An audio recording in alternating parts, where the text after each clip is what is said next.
পুজোর ঝামেলা তো সব মিটে গেছে, তো এবার কৃষ্ণচন্দ্রকে একটু জব্দ টব্দ করলে হতো না? হতো না আবার, কিন্তু যাই বুদ্ধি বার করি মানে মানে যাই বুদ্ধি বার করি না কেন, ওই বেটা টেকো গোপালটা সব ভেস্তে দেয়। তাহলে এমন কিছু বার করো যাতে কৃষ্ণচন্দ্রের সঙ্গে ওর বেটে গোপালটাও একেবারে লেজে গোবরে হয়ে যায়।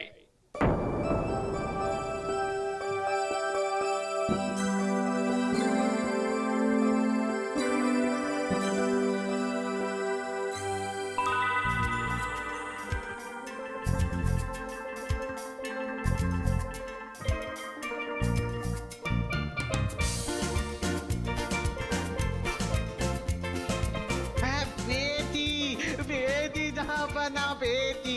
কি আমার পেলে উজির? আহা, এটা কোনো জিনিস নয়, এ হলো গোপাল আর আর ওই মহারাজকে জব্দ করা